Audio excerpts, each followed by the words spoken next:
You smell that? It's football season, baby. What is up, guys? Welcome to the show. And guess what? Right now, as we speak, the Aggies are in the Bright Complex playing football. Yes, fall camp is underway. You've seen the snippets. You've probably seen some footage. You've definitely seen some pictures. It's football season. The first preseason NFL game is on right now. We're in it. We made it. Good job, guys. Give yourself a round of applause. You made it through the dark times. Talking season is getting close to an end, but not so fast, my friend. We have a lot more to talk about right now. Thank you guys for being here. So today in the show, I want to set the stage of fall camp. I'm sure a lot of you have already been doing this. I want to talk about fall camp storylines. I want to talk about exactly what we're looking out for, position battles, intangibles, health of certain players. I want to set that stage and make a list for us, and I want you guys to help. So if you guys have any stuff you're looking out for in fall camp, throw it in the chat.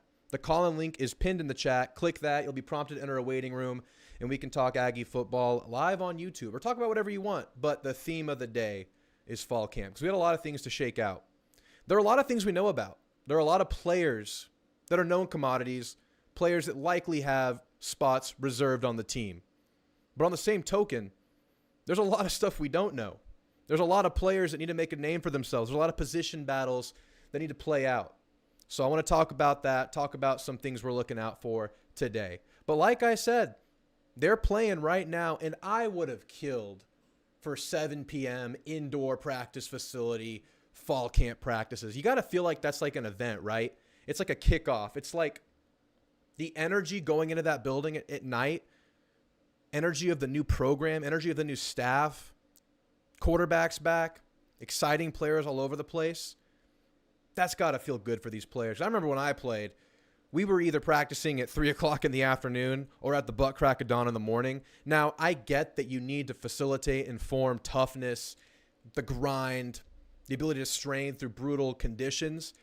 But I would argue that this is better because you get a full day of nutrition, a full day of hydrating, and you can absolutely grill your players. You can go at them. You can get the most out of everybody because you're in the morning. You're dehydrated when you wake up. Not at 7 o'clock. You've been drinking all day. Hopefully water. You've been eating all day. Hopefully not lanes. Hopefully good food. But that's got to feel so good for these guys, man. I'm a little bit jealous. And you have to imagine that this team is putting the most they possibly can on the field. So I want to talk about camp, what we're going to look at. We also have to announce something today. Some of you may know about this. I think most of you do. The stage is set for the giveaway, man. We're announcing it tonight. I'm going to go through my fall camp talking points. And before we get into the call-ins, I'm going to announce the winner of this beautiful cutout welded sign right here. So about halfway through the show, we'll announce the winner. I see the wheel right here spinning. I see names going round and round, ready for me to click the button. I'm going to be shipping this sign to somebody, one of you. So get ready for that. Today's the day. One of 2 giveaways. If you don't win today, don't worry. I'm doing a second one. I would argue it's of equal value. Another A&M oriented giveaway. It's going to be awesome. So stay tuned. About half of the show we'll do that. Then we'll get into call-ins at the end of the show. Once again, click that link that's pinned in chat. You'll be prompted to enter that waiting room. So guys, let's say what's up to everybody in chat. Before I do that, if you guys could like and subscribe, that would help me greatly. We've grown a great community over the off season. I see a bunch of regulars in here. I appreciate all of you guys for being here. So Spicy Deluxe, I see you asking what you need to do to enter. This giveaway is closed, but I'll announce the next one in one of my next couple of videos. It'll be the next video. The next couple of videos I'll announce for the next giveaway. But for this one, it was just subscribe, follow me on X, share the channel on X. But don't worry, we'll get you on the next one. I want to make sure everybody gets a fair chance to win something this preseason because I got some good stuff I'm giving away. But let's say what's up to everybody. I see Jeb in the chat. What's up, Jeb? Good to see you as always. Rolly, what's up, gentlemen? What's up, Rolly? Good to see you. John Peroni, as usual. Gig 'em Aggies. Absolutely. Play to win. Evening Drew. I see Play to Win is already in the waiting room. He's going to jump in with us here in a little bit. After I get through a couple talking points, I won't be too long-winded on the talking points. I know we want to get to the giveaway, and I want to give you guys a chance to give your fall camp talking points as well because I want to feed off of you guys. I have what I want to see, but I want to hear what you guys want to see as well. Gavin says, Gig'em, good to see you, Gavin. Johnny Football, y'all like that hype video? That's my hype video from last year. but it's still appropriate. I didn't have time, or I really didn't want to make one this year. A lot goes into those hype videos.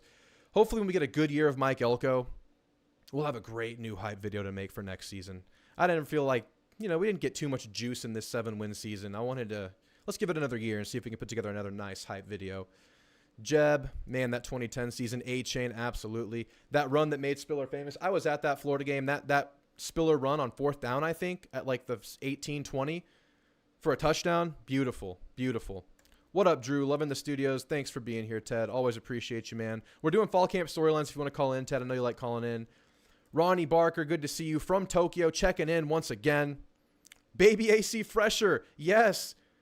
I don't want to say happy birthday, but happy birth very recently to Baby AC Fresher in the chat. I wish you a very long, happy life and a lot of Aggie championships in your life. You're the youngest. You have the best possible chance of catching some A&M championships in your lives. We're going to see them. Don't worry. But Baby AC Fresher has the best chance. Play to Win says love the video. Thanks very much, Play to Win. All right. Thanks for being here, guys. So let's get into some of my fall camp storylines. I have a few prepared. I have a couple that we've already gotten some clarity on, actually, because, like I said, we've gotten some glimpses of practice already. We had Mike Elko's fall camp initial presser, which was awesome. He remains a straight shooter. For example, he was asked if he thinks the O-line can become a strength.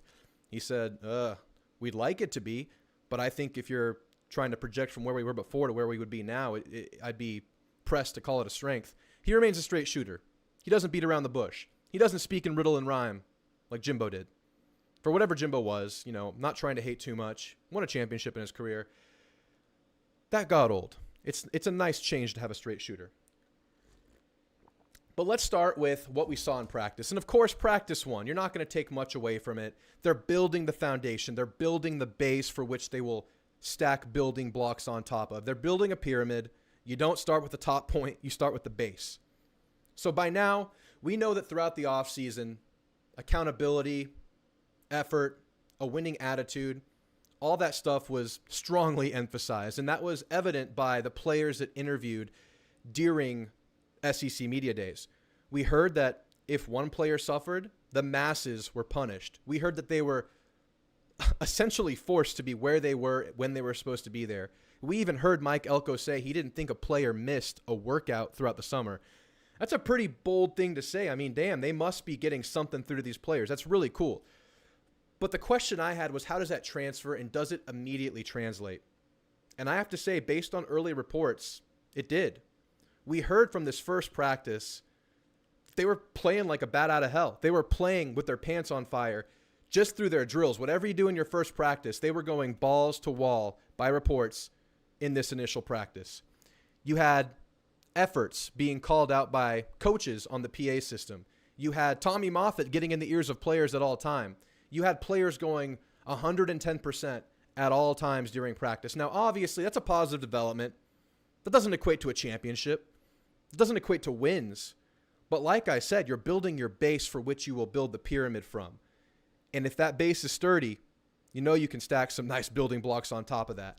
So it's not much, but I look at it as a positive. I can't think of any other thing you would want to hear from a practice 1. And we heard that this contrasts to what we saw before. Maybe players needing to get into the swing of things. Maybe players needing a couple practices to get their rhythm.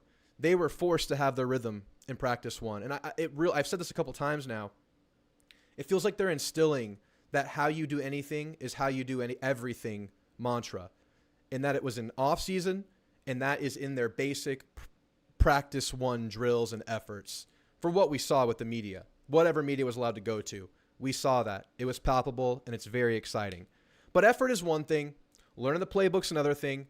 Building a roster and a depth chart is something else. Like I said at the beginning of the show, a lot of known commodities on the team. Torin York, Shamar Turner, Nick Scorton, Connor Wigman, the running backs, some certain receivers, certain players we know are going to play. But there are some very important battles happening out there and some very important answers that we need, at least as fans, to consume this and feel good about the team going into Notre Dame. But we did get a couple of interesting notes from Elko in that initial presser, and by now most of you have probably heard it. We heard that there's a battle going on in the corner room. We knew that. DBs overall, big battle going on. We'll talk about that in a second. But the one I want to highlight first is the O-line. And he gave some very interesting notes about the O-line. Some very encouraging news, in my opinion, about this offensive line. Now, the next video I'm going to make on this channel is going to be my offensive line and tight end preview video. That's probably dropping on Saturday, so look out for that. But you're going to get some hints right now about what I'm going to talk about. But he was asked about the battles at center and right tackle. And to most of our surprises, there are more names in those two battles than we expected. So what I thought going into this offensive line battle was that at right tackle, you had a battle that I wasn't fully confident in, given the two guys that are battling recent track records. It's Ruben Fothery and it's Demetrius Crownover. For Fothery, it's returning to form, standout freshman year, very encouraging freshman year, dipped a bit his sophomore year, injured his junior year. I think the junior year spring practice never really returned to form. For Crownover, it's finding consistency, turning into a true college right tackle because he was a tight end in high school. So that's a battle right there. And I felt pretty good about the other four, at least giving you a chance to have a successful offensive line. But the right tackle made me a little bit nervous. Center made me a little bit nervous, but not to the same degree as the right tackle. But what we heard from Mike Elko is that there's maybe more shuffling than we initially thought. So for the left tackle and left guard, to me, that sounds pretty secure, at least in terms of the favorites to win those positions. It's Trey Zune, it's Chase Basantis. I think we feel good about the prospects of those two guys. But for the center battle, he threw Cam Dewberry into that one. That was a surprise to me. I don't know if it was a surprise to you guys. He mentioned that any of those centers that don't win the starting center job can move over to guard or tackle. Interesting. And he also said that Armaj Reed Adams is battling for that right tackle spot. So I don't know if any of those guys give you your ultimate ceiling at any position. But what I gather from this is that the Armaj Reed Adams, the transfer who's drawn praises since the minute he stepped into College Station, everyone's talking about him. Players, coaches, everyone, media. He's drawn praise. The fact that he can play right tackle, to me, raises the floor of the offensive line, because that was a battle I wasn't entirely confident in. Now, I still think that Fothery returning to form is your ceiling. That's the best possible path for this O-line, or Crownover taking that leap. Those are your prototype right tackles. Those guys are like 6'7" and 6'9" respectively.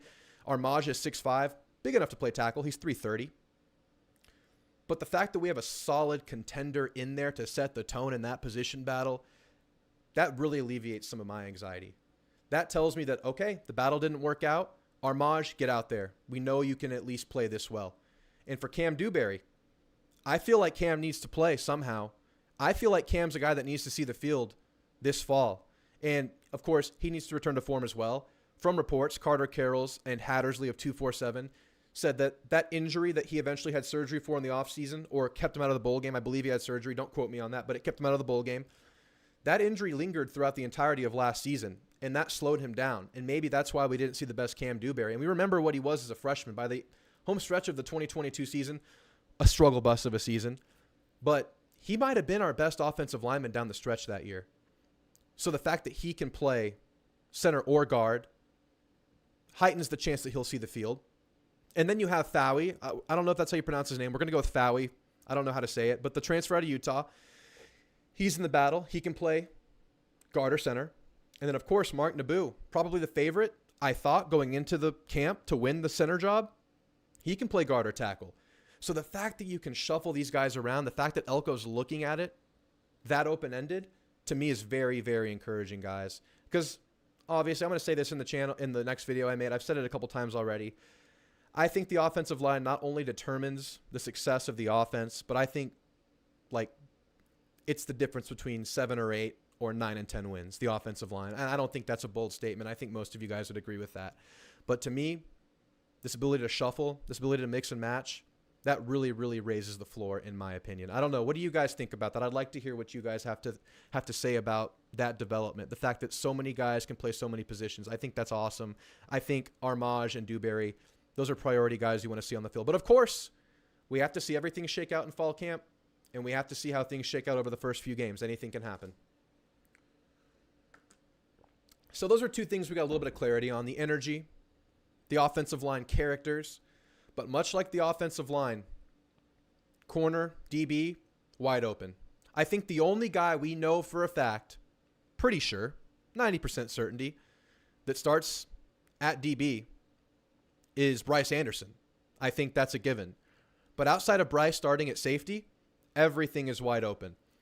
Elko said that this is the deepest and most versatile DB room he's had in 6 years, and that includes his time at A&M. So the ability to mix and match, just like with the O-line, I think we knew a lot of this going in, but him confirming it is great. But the ability to mix and match, not limiting players to certain position groups, again, raises your floor and maybe even raises your ceiling in the DB battle. Because obviously, we have so much we're looking out for. I mean, we know that the DB room is wide open. We knew that going in. I mean, is it going to be Des Ricks and Will Lee? I think projecting that would be your favorite to start at corner. Maybe Chappelle starts at nickel. Maybe Dalton Brooks can start at nickel. Maybe Trey Jones starts at nickel. Maybe Trey Jones starts at safety. Dalton Brooks at nickel. Maybe one of the G5 upperclassmen bursts through and is able to start at corner. Maybe it's a BJ Mays. Maybe he's hungry at the tail end of his career and he wants to make a name for himself. I mean, these guys these are all big dudes. These are all SEC bodies. And of course, Elko talked about how the room has gotten stronger under Tommy Moffitt. Go figure. Some grueling workouts there. We've heard that time and time again, how intense the workouts were under Moffitt. The team is stronger and bigger. I don't think we're upset if any of these guys win it out. I don't think we're disappointed if anyone wins it, because we know that whoever wins this intense DB battle, it's going to be life or death for these players' college careers, pretty much. I mean, there's going to be a rotation. Everyone's going to get a chance. Most people will get a chance, but the cream is going to rise to the top. It's going to be iron sharpening iron in this DB battle. So if we're predicting, it's Will Lee. To me, it's Will Lee, Des Ricks, Chappelle at nickel, and then it's Bryce Anderson, Dalton Brooks at safety. But who the hell knows? Who the hell knows what they do? Another battle we're obviously looking out for. This isn't groundbreaking stuff. It's outside linebacker, right? Who's the favorite in your eyes right now? We should get clarity about who's the first on the field pretty soon in drills. But look for them to try a ton of looks there. You have a lot of options there. And maybe we're not as confident in this battle as the DB battle, because we feel like we have some really good options at DB to impact now. I feel really good about the future of the linebacker room with players like Jernigan, Sanford, the kid out of California whose name escapes me right now. Bunch of great guys for the future of the room, but who is the now in the room? Is it DeShields, the experienced player out of Pitt? Maybe lean him. Maybe it's Scooby Williams, who has a bunch of SEC experience. That's on my watch list for sure, and I'm sure it's on all of yours. Another one, and this is kind of an intense battle under the radar in my opinion, the tight end battle. We heard Elko say that Donovan Green should not expect to be 100% in practice one. Of course, that doesn't even need to be said, but he emphasized it. And maybe he's not 100% by practice 4, 5, 6. Maybe he's not 100% by Notre Dame. I think that should be expected. Who really is the starter for game one? I don't know. There's no guarantee it's Donovan based on the ACL injury. That's, as Elko said, that's no simple hurdle to get over. That's, first of all, gaining strength, but mainly gaining confidence. He's cleared. He's practicing. But the confidence to pivot and plant on a surgically repaired knee, that's a big deal. So Trey Watson, the Swede, Theo Melo-Orstrom, he got an early praise from Elko saying he had a great summer. Jaden Platt, Calhoun. It's wide open in my opinion. I think if I'm guessing, and this is bold, we're going to get more news soon. My gut says that Donovan isn't the starter in game one. And I think he becomes the starter a few weeks down. I think he's in the rotation game one. I don't think they throw him out there at drive one. I think they let him get the feel of the game from the sideline. And I think they throw him in a couple drives and maybe second drive. But could be wrong. Donovan could be way ahead of schedule, be playing really well. I just have the feeling that thing takes some time, takes some confidence building. Tight end health. Do I need to elaborate on this one? The health and confidence of Connor Wigman. Farther ahead of schedule than Donovan Green. Less significant of an injury. Still a very significant injury. But obviously further ahead. Practice in spring. 100% in drills. 100% in workouts. Not as physical a position as tight end. How comfortable are they to use him in the running sets? How comfortable are they? Because Colin Klein's going to use the quarterback to run a lot. It's going to happen. So that begs the question, and I asked this on Twitter and mixed results. Could we see situational use of a second quarterback? Not every play, not even for drives, just for certain looks and against certain defenses in certain scenarios. Could we see him throw Marcel Reed out there in a quarterback run pass RPO? The same thing for Jalen Henderson. Could you throw them both out there in a trick play? Could you throw Henderson, Reed, and Terry Bussey onto the offense at the same time, have 3 athletic throwing threats on the field? I don't know. I'm just saying we're getting crazy here. But how confident are they in Connor Wegman to run? Are they going to run Connor early? Are they confident enough to do that? He should be 100%, but how do they feel? I don't know. Keep an eye out on it. I think Connor as a passer, give him a couple drives. I think it takes a couple drives, maybe a quarter for him to get into the swing, but I think Connor's not going to skip a beat as a passer. I think he'll be ready pretty quickly. But the versatility, I don't know. Let's look out for that. Who's the 4th receiver in the rotation? I think we're confident it's Noah, Moose, and Jade, top 3. Is it Cyrus Allen as the 4th guy? Is it Jacob Bostic, Isaiah Williams, Ashton Bethel-Roman? These guys have all drawn praise, and they all look great in pads. Not in pads, but they all look great in practice. They look athletic. They look big. I don't know if it's guaranteed to be Cyrus Allen. Keep an eye out on it. That's something I'm looking for. And finally, the last one I'll bring up to you guys before we get into the giveaway. Who's the starting DT next to Shamar Turner? I think we want to believe it's DJ Hicks. But let me tell you, in those practice clips we got, Gabriel Brownlow-Dindy looks like a monster, guys. He's healthy. He's out there. He's active. He's moving around. He's practicing from go in fall camp this year, and he hasn't done that in 2 years. And every time I've seen, and you've seen GBD on the field, he's done something positive. What I was fearful of missing this year is that giant DT that just impacts the offensive lineman and drives them back. We had that in McKinley Jackson last year as a starter. We had that in Walter Nolan. I don't know if DJ Hicks is the best option there. Maybe he is. Maybe he's developed. Maybe Gabriel Brownlow-Dindy is that guy. I'm really high on GBD. He looks amazing right now to me. Who starts next to Shamar Turner? Because I think we're confident Shamar Stewart, Shamar Turner, Nick Scorton. We don't need to say that. We know that that's going to be a 3 that starts unless something shocking happens. Maybe it's Albert Regis. Keep an eye on it. But guys, those are the snippets I wanted to give you. I want to hear from you guys. Throw it in the chat. Jump into the calls. I have the call-in link pinned in the chat once again. Check in with me. I want to hear what you guys are looking out for this fall camp. Those are the ones I wanted to bring up with you. Let's catch up with the chat, and then we're going to do the giveaway. You ready? He said White and Barber are the only ones that are dinged up. Means Dindy's finally going to play. Yeah, Dindy was playing practice 1. He was out there. We got a lot of footage. Very promising, man. I'm excited. Gridiron Masters, howdy. Good to see you, Gridiron, as usual.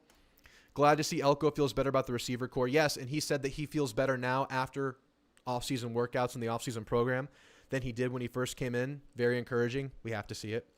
Reed Adams was good at Kansas. He's also been great here throughout spring. Everyone's talking about him, players, coaches alike. What happened to number 74? Can't believe he hasn't transferred out. Who's 74? Is that yeah, I know you're talking about. I don't know, man. I know he's battling injury. Someone help me with the name. He played a little bit 2 years ago. There's no telling who's going to start at safety or corner. Still sad we didn't get DeRicky right. Yeah, that was a tease. Aggie. Yeah, it was Aggie at 74.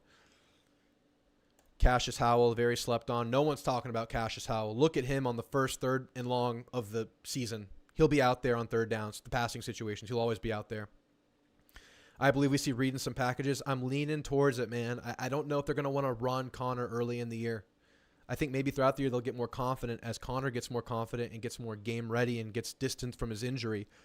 But I believe there's a chance we see a second quarterback. Maybe it's Reed. Maybe they're more comfortable throwing Henderson out there in running situations because Reed is still pretty skinny.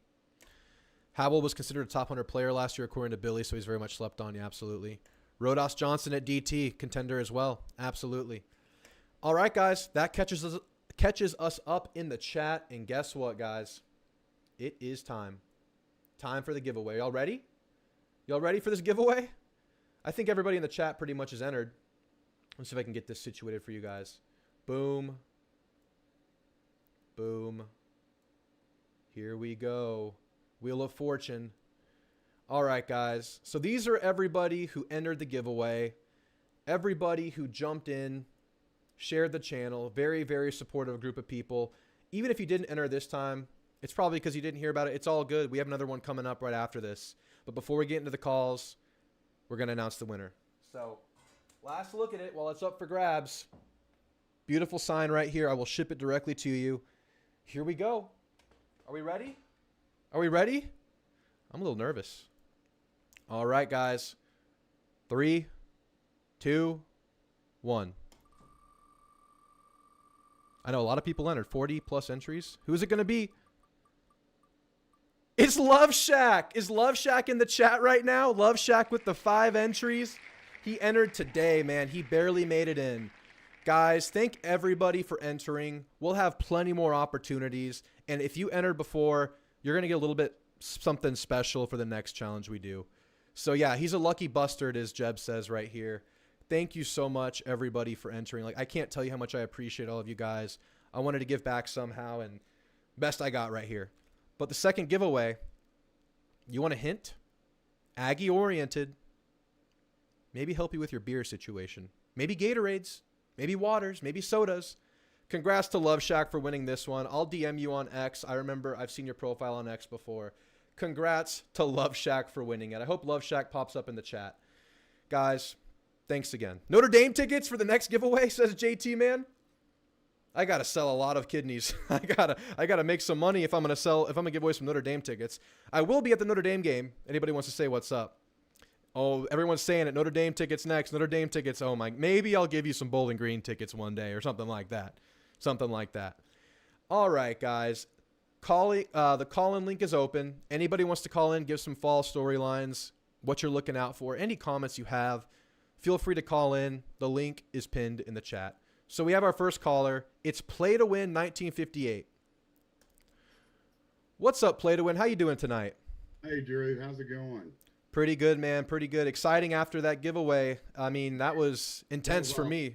Yeah, my heart rate got high. I was excited for everybody in there. But what's on your mind tonight, Play to Win? I want to do a shout out to Bryce Anderson. And reason being, I'm going to show you this warm up is an actual A&M College Station warm up Adidas. Let me put you on the screen so everyone can see. Hold on. All right. That's the best I can do right there. Yeah, we got you. We got you. Yeah, you can see that. And that came from Bryce Anderson through his uncle Ryan. Really? That worked at the plant that I was at. This is my first day of retirement, by the way. Congratulations. Thank you. And that came from his uncle Ryan. And that we talked football. We talked, at length about football. He's an Ohio State fan, by the way, but he does pull for Bryce at A&M. And awesome. It was a pleasure working with him and getting to know Bryce a little bit because he talks to him on a regular basis. He's in touch with him. So and the things I'm looking for this season is just a healthy football team. If we can stay healthy, keep our quarterback healthy, yeah. I think we can go. Realistically, we can go 9-3 with a major bowl game. But I can't wait. I'll tell you, it's going to be tough to wait for this one. It's A&M versus Texas. Oh, my goodness. I know, man. Now, A&M wins, and we can say, welcome to the SEC, Texas. We've been there, done that for 11, 12 seasons? Yep. We've been there, done it. So, welcome to the SEC, Texas. We'll be there. Absolutely, man. And you know what? I have a feeling we're going to welcome to the SEC if that's a win or a loss, whatever. It's going to be a crazy, intense environment. But I think they might have a couple of welcome to the SEC moments along the way. They have a whole different kind of journey ahead of them, the week to week, all the characters they're going to see out there. And, of course, they did get the road Vandy draw their first year, but they still have to play Georgia. They still have OU on the schedule. They have to play a Mississippi school for the first time. It's a down year for Mississippi State, but they got to go through that grind. So they're going to get a couple of those moments, and it's going to culminate in Kyle Field. You going to be there? Yeah, I would love to be there. We'll see if that's possible. I will make that trip. And I like the way you did the videos, Drew. I like the way you grouped up in wide receiver, quarterback video. Defensive backs, and just the way you did that I think that was great. So we just concentrate on one group and talk about all the players. And I'm looking for a lot. I know Noah Thomas, but I'm looking. Moose Muhammad, I think, is going to have a great year. I think he will. I'm saying hoping, but I think he's going to have a great. We have a great wide receiver core. Our running backs, I feel pretty confident about that. I've been watching these these simulation games that I Yeah. think that EA Sports has done a tremendous job is putting this together, a CGI animation, and I've been watching them and really getting into them. So, and I hope that if it holds true, it looks like we're winning more than we're losing in them. So, Absolutely. And I heard on Texags the other morning, I don't want to take credit for this, but someone ran something like 10,000 simulations of the season, and A&M averaged with the 10th best record in those simulations. So A&M is they're a serviceable team to play in that game. I've been playing the game, and A&M is a very well-balanced team that can compete against anybody. And I think there are still some boosts and love to be given to certain players who are set to develop. And that works across the board. But I think, for instance, receivers need some – I think they're going to make a name for themselves. I think a couple of O-linemen have potential to make names for themselves, especially some DBs. So it could be even better than what it's looking like right now. There's a lot on the table. And to me, as I've been saying, still hinges on that O-line. I think it does. Yes, definitely in the O-line and opening holes and running the big Bob Trey option. Yeah, absolutely. It's going to be a lot of fun. It's going to be fun, yeah, and my next video is going to be about the O-line, so I'm kind of deciding where I'm going to go there, how hopeful I'll leave y'all at the end of the video. I'm still kind of debating that. I'll be making that video, I think, Saturday morning, but appreciate the compliment. Last year what I did was I think I waited about a week and a half later to start the preseason videos, and I didn't really have any kind of organization to it. It was just random topics covering the whole team. I decided to take it a little bit slower, stretch it out, go position by position, and then tail end of the fall camp season, when we're getting close to week 1, that's when I'll throw some more topical stuff out there. I have to give my full win-loss record. I think I'm going to make a tier list for players on the team. That was a lot of fun to do last year. Maybe an SEC prediction, maybe some SEC over-under win totals, do some more fun stuff. But yeah, the position group stuff is really fun, and it's helping me understand the team a little bit better, revisiting all these groups. So I appreciate you saying that. Yeah, they're helping me understand the positions better and who's in those positions. Yeah. And the O-line, that's going to be a great video. And all the rest of them have been so far, and I'm enjoying all of them. And getting this head start before Saturday against Notre Dame, we're going to be ready by then. I think more familiar with the team. And a great shout out to Mike Elko for coming back and it didn't hit me at first, but then I finally realized, defensive coordinator for A&M, goes to Duke for 2 years of, head coaching. Then he comes back to A&M, and he has got a great team to start out with. I mean, we did lose some through the portal, but we gained some through the portal. Okay, so we're not flat-footed. We're coming in, I think, really on the strong side. And if you're in the SEC, you better be on the strong side. And I think that's where we're at with everything right now. And I kind of miss the Alabama game. We're not going to play him this year. Of course, the first year, no Nick Saban, we miss him. Of course, that's how it works out. Go figure. Hey, Drew, I'm a Nick Saban fan. I watched his bio on YouTube, and I think he's a great guy, but I'm not an Alabama fan. I'm an Aggie. Totally agree. Yeah, you can't help but respect Nick Saban and what he's done. He has set the playing field for the coaching world pretty much in college football, but maybe even beyond. I mean, he's really the standard. Look at the growth of Alabama as a university since he got there. He built that institution. So, I'm excited to hear him on game day. He'll still be around. Yeah, so if everybody stays healthy, we're going to have a good year. And I predict we go 9-3. We get a major bowl game. I think it's being realistic. If we do better, then even better. Absolutely. I mean, if we do, we do. But I'm excited about the season. I'm excited about what's getting ready to happen. I think, if we beat Notre Dame, that's going to be a power boost right there. That's a power team. Notre Dame, it just says it all. Absolutely. And I think that's our biggest defensive test of the season in week 1. So we're going to get a lot of clarity about the offense right away. And I know it's going to get better and better throughout the year with the new scheme, big learning curve there, new characters on the O-line, Connor coming back to form. If we can get over that hurdle, I'll be spreading some propaganda. Believe that. Amen. Yes, sir. I'm going to hit you. I'm going to hit you with a question.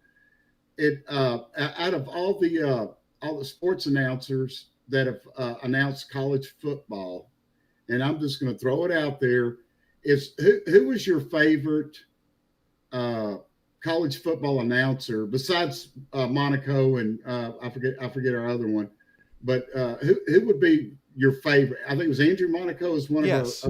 Yes. booth Yeah. announcers right now. Yeah, Mm-hmm. uh, they did the Wednesday night show at Rudy's Barbecue Yes. Yes. with Fisher, and I guess he'll be doing with Elko now. Absolutely. I love Monaco. He was the Spurs guy for years before he was at A&M, and I'm a big Yeah. Spurs fan. You can't see it right now, but I have a Tim Duncan poster next to me. Been following him for years. He's great. My favorite Andrew Monaco he's one of my favorites. If you're listening, Andrew, I mean, you're one of my favorite announcers. He's great. He's great. Yeah, he's a great dude too. But who is your favorite? Let me get to the question. Who is your favorite college football announcer over the years? Out of the big names that there's one that comes to my mind, but which one was yours? All right, so I'm going to give you a couple answers. There's one definitive answer for me. He's retired now. It's Brent Musburger. To me, classic college football, great voice. He really captures the feeling of the game with his voice. I've loved him in basketball. He actually used to commentate basketball next to Sean Elliott, another local Spurs guy. And I couldn't get enough of Brent Musburger. Always my favorite growing up. You are looking live at Kyle Field. That is like always his catchphrase. Love Brent Musburger. Of the current guys, man, I love Nestler and Danielson. I don't think that's shared amongst all Aggies, but CBS, great production value, just classic football to me. I really like that duo. But of the ones we're going to see this year, I do like Tessitore. I like Tessitore quite a bit. Oh, yeah, him too. Yes, most definitely. Yeah. Mine was, whoa, Nelly. Oh, my goodness. Keith Jackson? The voice of college football, as far as I was concerned, was Keith Jackson. Oh, great. Just great. Oh, my goodness. Brent Musburger, Bubba, he's a close first right there. I'm with you on that one. Absolutely. Yeah, Keith Jackson is classic, man. I just kind of caught the tail end of his career, but growing up, that was the voice that was in the living room. That was always the voice of the primetime game. All the BCS games when I was super young. Yeah, that's classic right there. But to me, I caught more Brent Musburger. He's a slight favorite, but full respect to Keith Jackson. Yes. So he was a great job that he did, and he's missed. Absolutely. I know he is. Absolutely. On those great college bowl games that he called. Oh yeah. And I know he called some championships. He called probably several. I have to go back and look, but probably several of them. Yeah, he was always the primetime games. He was so great. Any closing thoughts, Plato? It's been a great call. I really appreciate you calling in. First time hearing from you. It's just glad to see you. I'm glad we're back and we're getting ready for the 24th season. And last shout out to Bryce Anderson. Thank you if you're listening, Bryce. That's awesome. He might be. And the whole A&M staff. And one thing that I wanted to mention, my great uncle Johnny, that I'm named after, was an Aggie alumni back in 1939, the last time they won the football national championship. Wow. He was there. Incredible. Wow. And he went on to he went on to flight school in the World War II. Amazing. Yes. Wow. You're the second person I've had call in that had family that witnessed that first championship. That's amazing stuff right there. Yeah, he was the commanding officer of the 485th 9th Air Force in a little base called Flournes, Belgium. Really? Yes, in a forward base in Flournes, Belgium. And he was the commanding officer of that outfit, the 485th 9th Air Force. Very cool stuff. Well, all right, Play to Win, man. I really appreciate it. I hope to see you call in again soon. Yeah, I'll be seeing you soon. Take care. Thank you so much. Have a great night. Bye-bye. Hey, buddy. Bye-bye. That was a great call, guys. First-time caller, Play to Win. I've seen him in the chat several times before. We have open phone lines. If no one's going to call in, we'll call it a quick show tonight. No worries. We have a lot more to get through before the start of the season. Let's catch up with chat real quick, give you guys a chance to call in. If no one else calls in, we'll call it a show. No worries. All right. Once again, congrats to Love Shack for winning the giveaway. Yeah, I know a lot of you guys hate Gary Danielson. I know you do. But he's just classic football to me. He's classic. I hear you, Jeb. I hear you. He loved Bama. A lot of the commentators love Bama because they try to remain neutral, but they start gravitating towards these great programs. I hear what you're saying. Hope it's A&M gear since I can't buy it here for the next giveaway. It'll definitely be A&M related. It'll have an A&M logo on that. I guarantee you for the next one for sure. Nothing wrong with Bowling Green tickets, especially at Kyle. That's not the giveaway. Don't get too excited. That's a good idea though. Happy retirement to play to win. Absolutely. 9-3 is a possibility. Square in the realm of possibilities is 9-3. It's a great pick.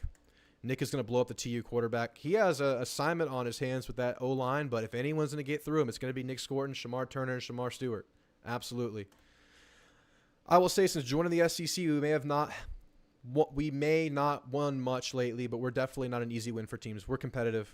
We need to figure out how to win these close games. I think Tommy Moffitt and the strength and conditioning of this team can go a long way. The discipline, the effort of the team in late game scenarios could go a long way in those close game situations. McGavin Price says, I think our floor is 7-5. Makes a lot of sense. I think there are... What, I got you on there? Okay. I think our floor is 7-5. Yeah, there's a lot of losable games on there. Obviously, you have the big four. You could lose any of those. Notre Dame, Missouri, LSU, Texas. I feel pretty good about Missouri and LSU right now. You could lose Notre Dame or Texas, unfortunately. But those road games, they're manageable. Still SEC road environments. Still teams with talent. Florida has talent. Auburn has talent. South Carolina, maybe not as much as the other two programs, but they do have talent. Shane Beamer's recruiting pretty well there. You never know. 7-5 is definitely, unfortunately, a low-end possibility. We'd feel terrible. Saban's great, but I still think he's a douche. Look, a lot of these successful guys have to have a little bit of douche in them. Don't read into that. Unpopular opinion, I love Brad Nessler growing up. Just really loved his voice. Yeah, and he was in the classic NCAA games as well. We all grew up with Brad Nessler. I love Brad. Still love Gus Johnson. Gus has a great voice, great energy guy, but I feel like he doesn't know what's going on half the time. I still love Gus Johnson too. Keith Jackson says Gridiron. Yeah, Keith is just classic. Brent Musburger's iconic. Absolutely. You are looking live. Keith Jackson's the best ever. Yep. You're talking about Danielson. DeBomb in the background looking menacing. Oh, yeah, right there over my shoulder. I took this like 6 times last night in our A&M playthrough. I had to take it every time I lost as A&M, and I had a bad night. I got bumped up into the All-American division online in the new CFB game. I only play as A&M, and I got spanked. So I took a lot of DeBomb last night, and I paid for it today. We're finally clear. If we win 10 games of the season with Texas being one of the wins, I'll smoke Drew a brisket. I will hold you to that, and that would be a beautiful year.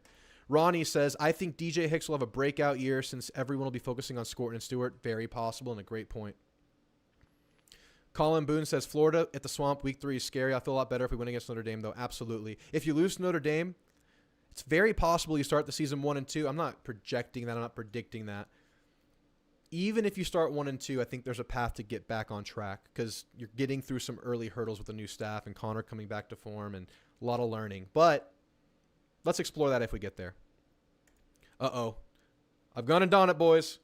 I've done Drake the A&M hype Kool-Aid. I'm excited for the season. I'm starting to sip it, man. I'm starting to sip it. All right, we have another caller. JT, man, you're on with Drew. How you doing tonight, man? What's on your mind? I'm good. You hearing me all right? Yes, sir, man. Thanks for calling in, man. It's been good interacting with you in the chat. Oh, yeah, no. I'm glad I finally got to do it. But I do have one quick question Sure. / comment. A lot of the things that I was agreeing with in the chat and how well we can perform this year. I wasn't really big on Missouri last season, and I'm not really big on Missouri this season. But one thing that they did every single game was they came out and performed. And they performed to their expected level, right? Yep.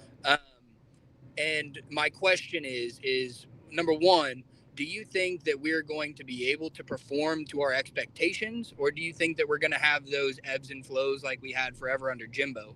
The second thing, them being away games, we've got Texas, we got Notre Dame. I'm much more confident in the at-home games than I would be against Florida away, Auburn away. Those are some of those hiccups that I think could really bite us in the butt. Especially if we go out and perform against Notre Dame and Missouri at home. Yeah, I totally hear that. And let's start with the first question. I'll get into your second question. Do you think that we're going to be a more steady performing team rather than the up and down nature of the Jimbo teams? Obviously, we have to see the team first, but I have to say yes based on what Tommy Moffitt is doing for this team, based on the rigorous offseason schedule these players had, the workouts they had, what's being demanded out of them from the go and fall camp. I mean, we need more context for sure to answer that question. But as of right now, I can only say it gets better. I mean, I think, would you agree with me? I mean, it feels like that's exactly what's being instilled in this team. I don't know if we're upper echelon at receiver. I don't know if we're upper echelon at O-line. I don't know if the linebacker position is going to be filled with a guy that even comes close to what Edgerrin Cooper was. I don't know. but I feel like this team is going to do exactly what you're getting at right there. How do you feel about it? Yeah, I would kind of say that I'm in the same boat, right? Preventing the drinking of the Kool-Aid. I mean, after the 2020 season, when I was in school and we didn't get to do all of the regular stuff because of COVID, then coming out of the 2020 season and just kind of seeing those, I don't want to call them disappointments because we had great games within those years. Yeah. But just getting consistency out of the team, right? Yeah. Not going to Colorado and winning by 3 or 7, and Oh not my going. goodness. Yeah. I'm not going to mention the one game that comes to everybody's mind. I have to take a shot if you mention that game. That's the rule. Yeah. But yeah, no. So I mean, that's what it boils down to. So I do hope we see some consistency, but years of the battered Aggie really just I can't commit to it yet. Yeah, absolutely. And I would say that is the aspect of the team I'm expecting to be fixed right away, whereas maybe just some roster tweaking, maybe like the O-line and some of the positions I just mentioned, that's kind of what really holds us back if we're not going to achieve our highest goals on the year. I don't think it's the effort, man. But going into your second point about those road games maybe being a little bit more nerve-wracking than those big home games, I don't know if I would say I'm more nervous about them because LSU's no joke, Missouri's no joke, but I would say it's on a level playing field. I would say if a home game versus Missouri is a toss-up, I would say a road game versus Florida is the same level of toss-up almost. So, yeah, I would say very balanced schedule in that difficulty likelihood of winning realm, which is very positive. But on the same token, if you're not performing, if you don't have players stepping up where you need them to, it can be very scary. And obviously the Auburn game, you have the Texas game looming, biggest game of the year, probably across the sport. I mean, Auburn does have the Iron Bowl next week, so that's good. But, you know, Texas is coming to town the next week. That's always scary. And I believe Auburn has a bye before that game for whatever that's worth. I believe Missouri has a bye before we play them there. That seems scary, but I think the stats say otherwise. I think the bye before a big game is actually kind of a cursed thing. I don't know. But regardless, great point. Even playing field of a schedule. I'm equally as nervous for those games as the biggest opponents on the year, for sure. Awesome. Good stuff. Well, no, that's all I had. Appreciate you for having me and keeping it up. Looking forward to seeing what your projections are like once fall camp closes. Absolutely, man. I'm looking forward to it. I'm still juggling that around my mind, but hope to see you there when they come. Thanks, man. I appreciate the call. That was JT, man. Great to hear from him. Some good calls tonight. A couple first-time callers. That's always great to see. Let's catch up with the chat. We'll get into the next caller, which is Theo we have waiting. Excited to hear what Theo has to say. Not worried about the front seven at all. Yeah, I mean, you got to find an outside linebacker, but whoever it is going to benefit from playing next to Torrin York and that D-line. But it'd be nice to get a good outside linebacker, right? You don't want to have that hole. You don't want to have, players shuffling in and out. You can't find consistency there. You want to have that. But I get what you're saying for sure. Front six in Elko's defense. Yeah, it's a 4-2-5. He'll have a nickel in there, playing close to the line of scrimmage, a safety maybe. He'll mix it up out there. But yeah, for sure. Colin Boone says, I think for me, the question is, can we get everything to mesh with the new regime early in the season? Elko was able to do it at Duke and win 9 games in year 1. That's the thing. I read the stat last week.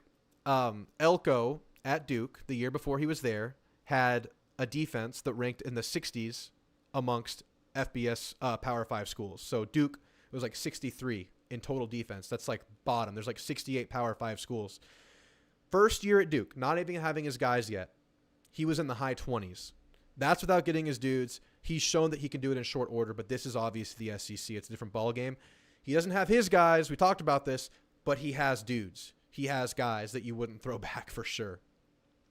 Good point. Early season success is kind of going to determine, obviously it always is, but specifically with a new staff, specifically with a returning quarterback, it's going to determine the outcome of the year, I think, the Florida and the Notre Dame games. I want to say that you split those two, most likely scenario. You could win them both. You could lose them both.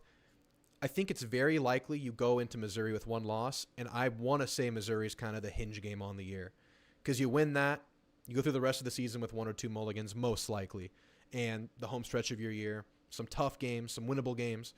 I think Missouri is that key game. That's just me speaking here. That's my opinion. I might make a video about that, honestly. If Jimbo wasn't here, I wouldn't drink the Kool-Aid. Yeah, I know. I'd be very nervous. Should be DeShields. He was wanted by LSU and Bama, according to Billy Lucci. Yeah, I think he's probably the favorite, I would think. York, Scooby, Solomon, DeShields in that order. Yeah, that's pretty fair. It's Scooby or Solomon, but people have talked about how Samford has made waves in his development, so maybe as a dark horse, Samford, but some good options there, some really good options. We just got to see it happen. We got to see it happen. It's one position you got to fill, and they're next to Torrin York. And, of course, you hope everybody stays healthy. All right, next caller. Theo, you're on with Drew. What's on your mind tonight, my friend? Theo, you muted. Theo. You're on with Drew, Theo. Can you hear me now? Yeah, I got you now. What's on your mind, man? I'm just chilling. Chilling. Just listening, having fun. It's that time of year, man. It's stress-free. It's excitement season. You want to give me some stuff you're looking out for over your fall camp reports? Where do you want to go with it? I'm really not sure where to look, honestly.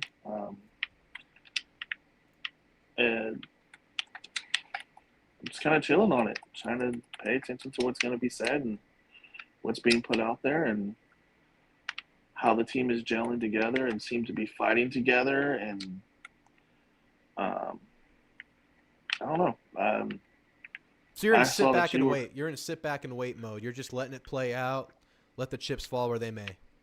Kind of, yeah. Because I know you said on X the other day or today you were kind of worried about the offensive line and what they're going to do and how you kind of need to see it. And, I mean, at this point, that's kind of where we're at in general, is that we need to see how this team's going to gel together, how they're going to pick up the new defensive schemes and offensive scheme and all that and above, you know? Yeah, absolutely. Well, what do you make of the comments that Elko said that some of these offensive linemen are very more interchangeable than we initially thought? Did you read into that at all? How does it make you feel anyway? I mean, what did you make of that? You always need depth, and you always need people to be able to do different things at different times when people get hurt or go down. Yeah, for sure. So I came away intrigued and excited about that because, you know, last couple of years we haven't had that. Yeah, absolutely.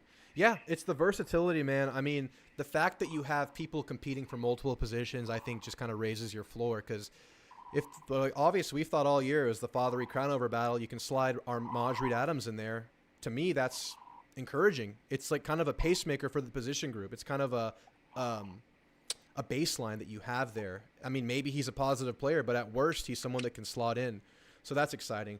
Any specific position battles that you're looking out for first? Is there anything you wanna highlight that intrigues you? I want to see like Mike Catese. I want to see how Mike Catese fills into the wide receiver room. Yeah. I want to see how Theo has developed and how his frame has developed.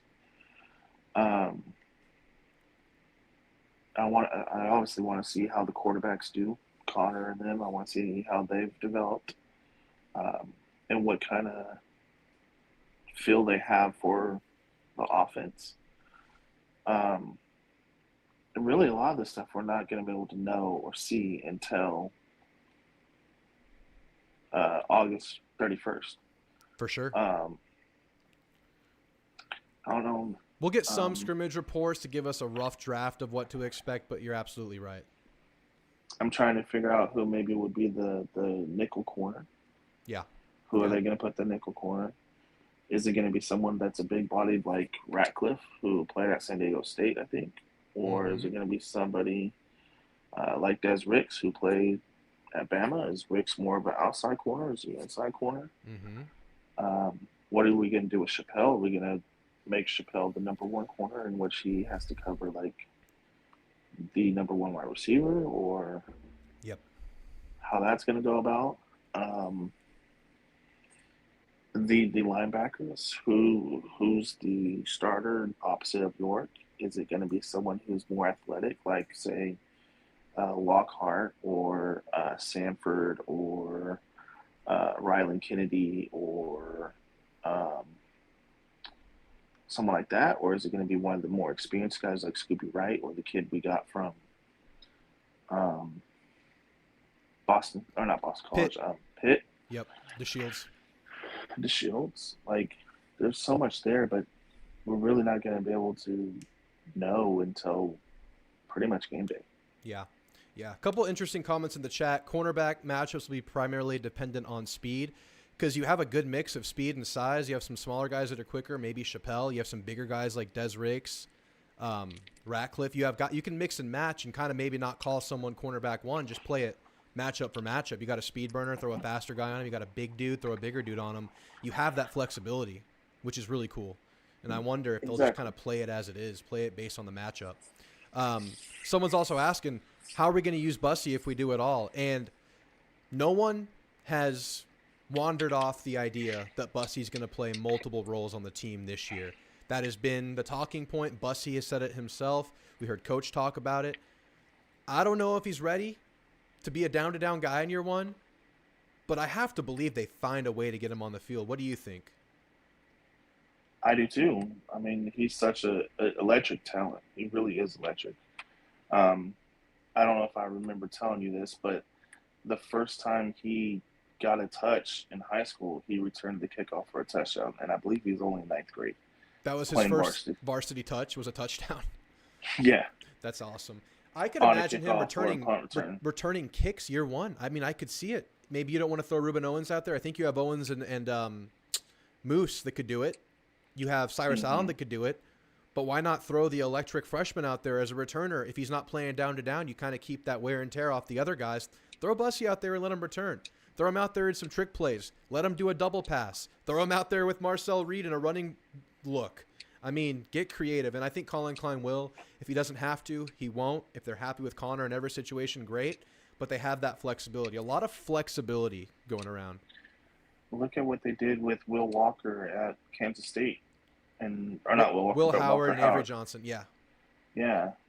I honestly believe that's kind of a sample of what we're going to get out of them too.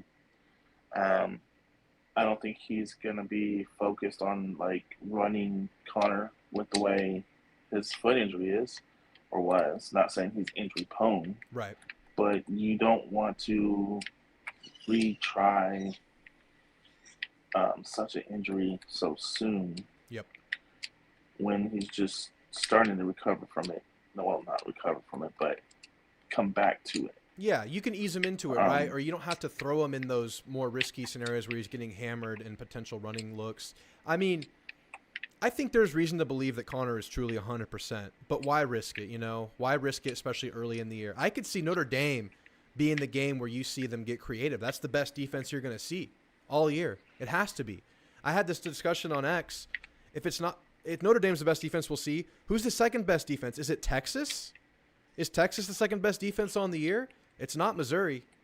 It's not LSU. I don't think it's Auburn. I think Auburn has a couple exciting linebackers and front seven stuff, but they lost that secondary that made their defense last year. I don't think it's Arkansas or South Carolina. I really don't think it's McNeese, although I could be wrong.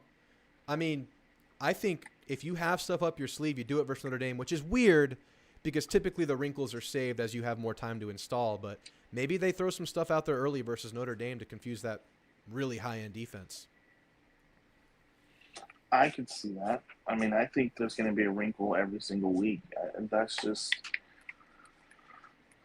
That's how the modern offensive coordinators are actually developed their offenses is they don't build, they have like a set core plays that they want to run, and then everything is ran off of those set core plays. Yeah. And it all looks the same. Yep. It's the same motion, the same look, same everything. And then once you think you figure it out, and so you're going to commit this to stop it, they just throw a wrinkle where it's a pop pass. Oh, it's a crosser off the pop pass. Yeah. Oh, it's, a fake screen and go, just those kind of stuff. Yeah, I'm excited to see the screen game. We haven't seen that in a few years. I want to ask you your opinion on the tight end rotation and how that shakes out early in the year. Do you think there's a chance that it's not Donovan from the go just because he's getting back into the speed of things? Maybe they bring him off the bench the first game or two. Maybe they let him start versus McNeese, a more manageable opponent, less physical opponent. What do you think they do with the tight end, just if you're projecting? I think it all completely depends on camp and how he makes it through camp. Yeah. If he makes it through camp and there's no swelling to the knee, there's no pain to the knee, and that he gets through it just fine without any injuries or anything like that to it to make it even more of a concern, then I don't see why he wouldn't start week 1. But I still think that there's going to be a huge rotation to that. That's another thing. Who's going to pick up at the HVAC position that, Klein loves to run? Is it going to be Theo? Is it going to be the tight end out of Fresno State that we picked up? Is it going to be the young kid out of is it Illinois or Missouri that we picked up? The young tight end in this class. Is it going to be Platt? Is it going to be Jaden Platt? Theo Orstrom drew early praises from Elko, so keep an eye out for him. He's played a lot in his career. Maybe not the most productive guy, but he's been on the field. You tenderizing some chicken, Theo? No, my wife was making a drink. Okay, God, I'm just messing with you. No, it's all good. Yeah, I think Theo sees some early look. I think he'll be out there. He's been on the field a lot. I really think Trey Watson makes a big impact. He looks really impressive. He's gotten good praise. He's been productive before. I'm excited to see Trey Watson. And then, yeah, Platt, Calhoun, so many options. Everybody has grown in that tight end room, too. So, you're going to see multi-tight end sets. They're going to use 3-4 tight ends for sure. They're going to. They're going to use them so much. And then it kind of works out great. You have all these tight ends. You have 3 receivers you're really confident in. You don't have to, reach too big and reach too far into that hat of receivers necessarily with this offense we're going to be seeing. But then you have options behind the top 3. It's going to be really interesting to see how Colin Klein mixes and matches. Last question for you, Theo. Someone predicted that you're playing Valorant. What game are you playing right now? I'm actually playing Warzone. You're playing Warzone? Yes. Are you doing okay? I'm all right. Okay. Dang, you can multitask. Whenever I play Warzone or Fortnite, I'm like I have to be locked in and like ready to go. But I respect you for multitasking. Any closing thoughts, Theo? I just think it's going to be a wild ride, and I look forward to the year. And I don't know what to expect today if we're talking about like what records and stuff to do, but I do think we're going to see improvement in ways that we probably wouldn't have under Jimbo or other. And that I think we're lucky to have Elko because I think he actually fits A&M. I think he's one of the first coaches since Slocum, maybe? Slocum that actually fits A&M to me. He gets A&M. So that's going to be the interesting thing. And then as far as everything else, I'm kind of wait and see mode where everything goes in terms of just everything. Because, like, everything's ahead of us. Not just that, but the way the NFL, or not the NFL skate, but the college game is changing. Yeah. And how it's changing and the rules that's going to it. 105 scholarships next year. Big changes. Can you imagine how much higher our recruiting classes are going to have to be for the next several years? Imagine how much more money is going to go into these recruiting classes. Insane. Bukus and bukus of money are going towards players now. And that's not just football. That's all the sports, down to the smallest sport. More scholarships, more money investment. It's great for A&M. We have the money. But other programs are going to suffer. It's going to be exciting, man. Exciting changes. I mean, I don't know if it's great or terrible. We have to wait and see. We'll see how it plays out. But I know Saturdays in the fall, I personally will still have that magical feeling. For now, until it doesn't become magical anymore. We'll see, man. We'll see. All right, Theo, you have a great night. Thanks for calling in, man. You too, boss man. Later. All right, that was Theo, Warzone champion. Okay. Catch up with the chat. Any other questions you have in chat? We're going to wind down the show now. If you guys could drop a like before you get out of here, I would greatly appreciate it. We're at 14 likes. If we get up to 20 by the end of the show, that would be amazing. McCavin Price's brother, coaches at McNeese. His first game coaching and an FBS stadium will be at Kyle Field. That is a hell of a first game, but congrats. That's exciting. I know those players are probably itching to come over here. I think they probably know what's coming. But the ability to play, that's at Kyle Field versus A&M, that's a once-in-a-lifetime thing for a lot of those guys. Exciting for them. And you want to hear something crazy? We have College Game Day in week 1. We got some storylines in week 2, guys. R.C. Slocum, graduate of McNeese State. That's another storyline. Get Game Day back for week 2 versus McNeese. Why the hell not? I'm kidding. Also, Ryan Broniger, McNeese graduate. Big-time storylines in week 2 as well. Last time we played McNeese, we barely won. Don't go there. McNeese only won one game last year, and it was by forfeit. I love my brother, but I don't think it'll be the same as last time. Yeah. They have a pretty good transfer quarterback who started at the FCS Natty at Montana. I'm sorry, I don't get the addiction of Call of Duty. All right, guys. We're going to call that a show if I got nothing else in the chat tonight. It was a great show. Thank you guys so much for being a part of it. Like I said, I'll be dropping that next offensive line / tight end preview video on Saturday. Look out for that. Sunday night, I'm actually recording the video for the DB room, which will kick off our defensive side of the ball preview videos. And I'll be doing that with Matthew Dawson of Texags and the Redshirt Sophomore Podcast. Yeah, Redshirt Sophomore Podcast. They do great stuff. Matthew Dawson's a really knowledgeable dude. I'm sure you guys have heard from him before. He's the brainiac on the panel in the Social Center for Texags. But he has a great podcast, the Redshirt Sophomore Podcast. Look out for that, probably dropping Monday or Tuesday. And then Monday night, I'll be going live with a Texas channel, Ghost. You may have seen him on X before. Very reasonable, cool Texas fan. We're going to do a way too early preview of the game happening in November. We're going to chop it up, maybe trash talk. Who knows what'll happen. Look out for that Monday night. I'll drop a link for you guys in YouTube. I'll drop a link. I'll post it, and then I'll also post it on X. So, guys, look out for that stuff. Y'all have a great night.